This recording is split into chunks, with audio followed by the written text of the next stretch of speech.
व्यास जी ने उन 4 श्लोकों से कितने श्लोक बना दिए? 18,000 श्लोक। तो भागवत की रचना किसने की?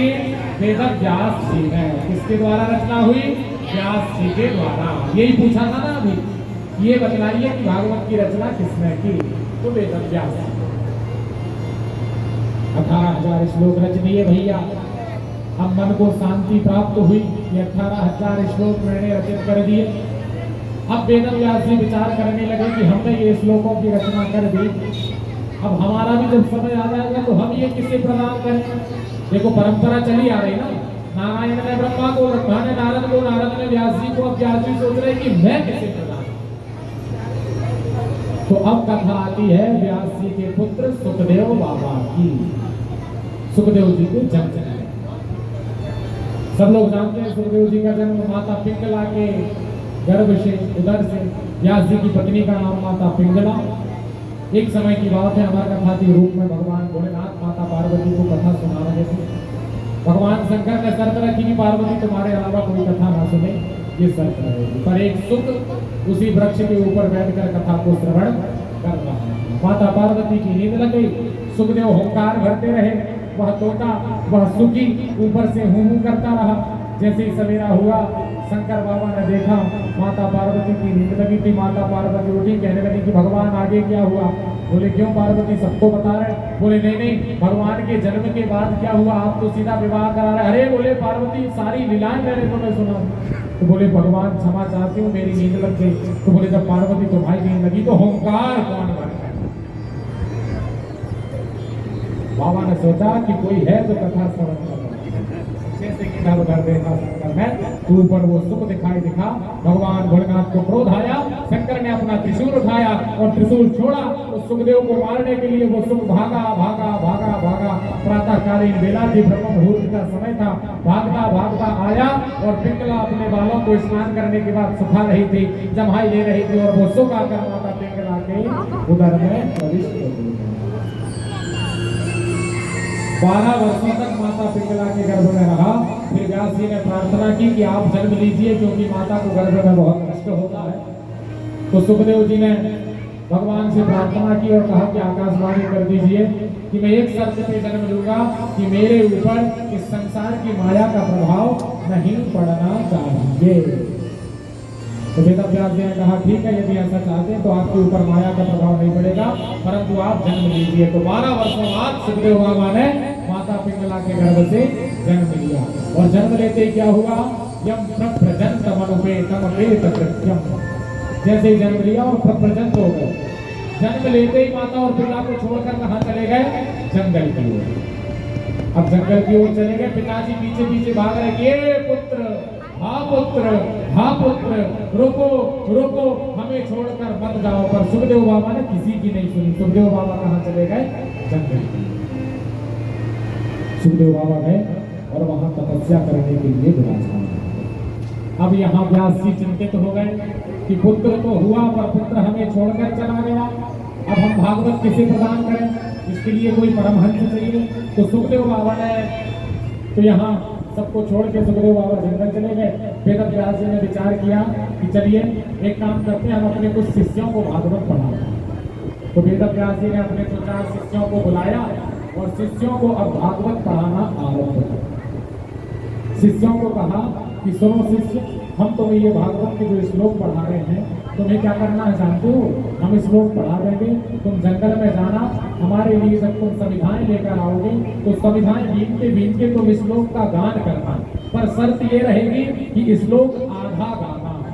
जब कोई महापुरुष आए और तुमसे पूछे कि भैया तुम दिव्य श्लोक गा रहे हो, इस श्लोक को पूरा करो, तब तुम उस श्लोक को पूरा करना। तो 2-4 श्लोक पढ़ाए और शिष्यों से कहा जाओ संविधान लीजिए, इन श्लोकों का गान करो। शिष्य पहुंचे जंगल में संविधान लेने के लिए, ठीक उसी जगह पर जहां पर सुखदेव बाबा तपस्या कर रहे थे। सुखदेव बाबा बैठे थे भगवान का भजन करने के लिए। अब ये शिष्य पहुंचे और शिष्यों ने भागवत के श्लोकों का मुक्त कंठ से गान करना आरंभ किया। बड़े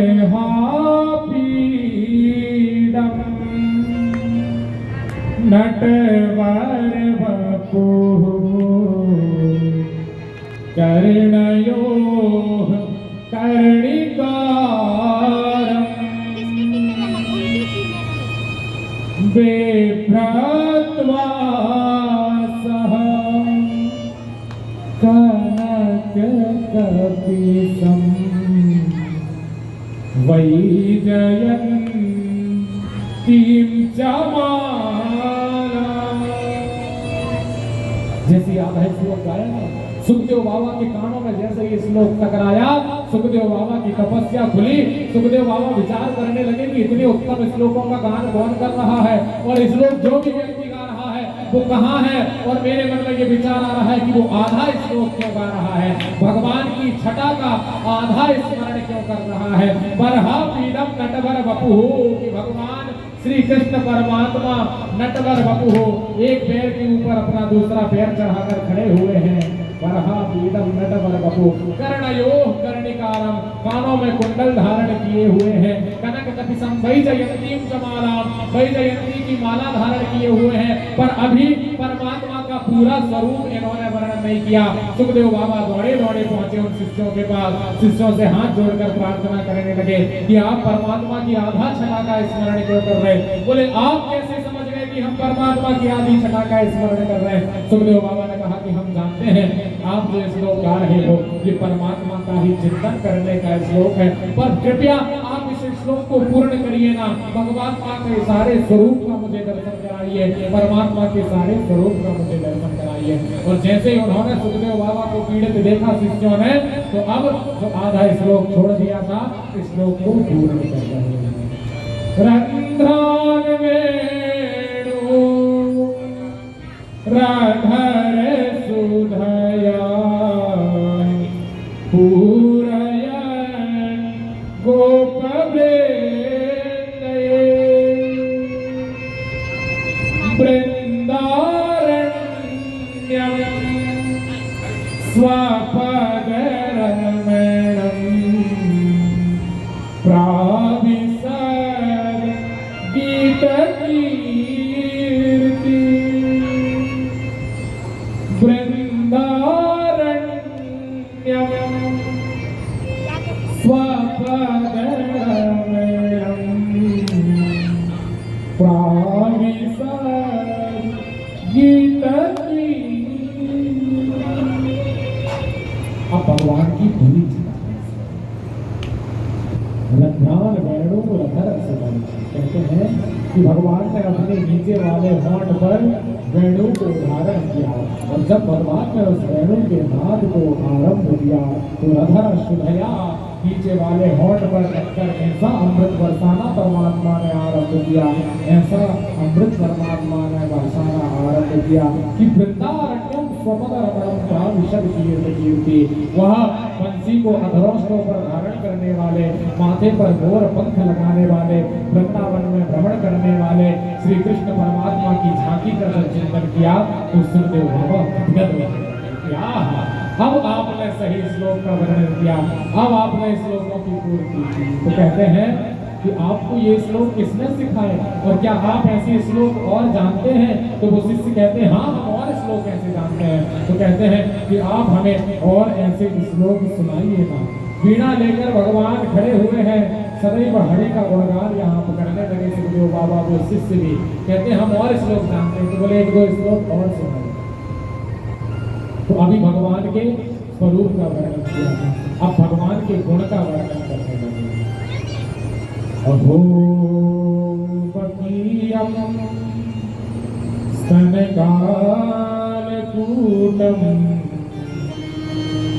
शिखां सयाया ययदाप्यसाध्वी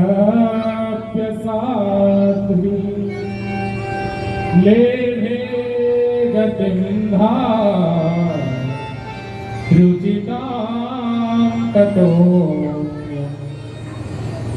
गम्वा दयालुं शरणं व्रजेम। गम्वा दयालुं शरणं व्रजेम। पहले भगवान के स्वरूप का वर्णन किया, गदगद हुए सुखदेव तो कहने लगे और सुनाइए। तो अब भगवान के गुण का गान कर दिया। कैसे है परमात्मा? तो कहते अहो बकीयम स्तनकानुपूतम, पूतना मारने के लिए आई थी, पर परमात्मा ने पूतना को कौन सी गति प्रदान की? जो परमात्मा अपने मां को प्रदान करने वाले थे। ये भगवान का गुण है। जैसे ही सुना सुखदेव बाबा ने कहने लगे कि किसने पढ़ाया? बोले हमारे गुरु महाराज ने। कहने लगे कौन है आपके गुरु महाराज? हमें उनके पास लेकर चलिए। तो उन शिष्यों ने सुखदेव बाबा का हाथ पकड़ा और लेकर पहुंच गए कहां? व्यास जी के पास। कहने लगे ये हमारे गुरु। अरे भैया, सुखदेव बाबा ने जैसे ही देखा कि ये तो व्यास जी मेरे पिता हैं, हाथ जोड़कर प्रणाम किया, साष्टांग प्रणाम करे, चरणों में लौट गए सुखदेव बाबा।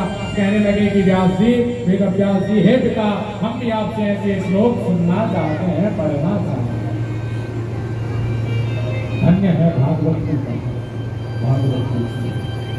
देखो वो पुत्र सुखदेव जिसे पिता की आह नहीं बुला पाई, कष्टों में पीछे पीछे भागते रहे वेद व्यास जी की पुत्र रुक जाओ, पुत्र रुक जाओ। पर जिस पुत्र को पिता की आह नहीं बुला पाई, उस पुत्र को भागवत के 2 श्लोक बुलाकर ले आए और वेद व्यास जी के सामने लाकर खड़ा कर दिया। ये भागवत के श्लोक। जैसे सुखदेव बाबा ने सुना, आए वेद व्यास जी के पास पधारे सुखदेव बाबा, अपने पिता का पूजन किया। और देखो पुत्र वही जो अपने पिता से संस्कार, पिता से धन संपत्ति की इच्छा तो हर कोई करता है, पर सुखदेव बाबा के मन में आज क्या आया कि अपने पिता से मैं भागवत की महिमा सीखूंगा, भागवत ग्रंथ को सीखूंगा।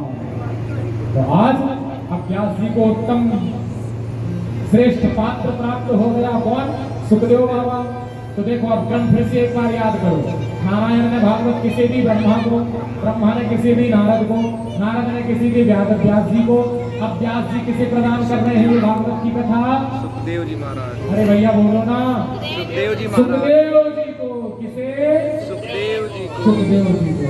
तो अब वेद व्यास जी ने निश्चय कर लिया कि ये भागवत की संहिता में सुखदेव बाबा को प्रदान करूंगा। तो भागवत की कथा अब संपूर्ण 18,000 श्लोक वेद व्यास जी ने सुखदेव बाबा को प्रदान करे। अब भैया चिंता हो गई सुखदेव बाबा की कि हम किसे प्रदान करेंगे भागवत। उसके लिए भी कोई परमहंस चाहिए। तो अब कथा आती है किसकी? राजा परीक्षित की, जिन्हें सुखदेव बाबा ने कहा। तो महाभारत की कथा का वर्णन करते हैं। राजा परीक्षित के जन्म की कथा आती है।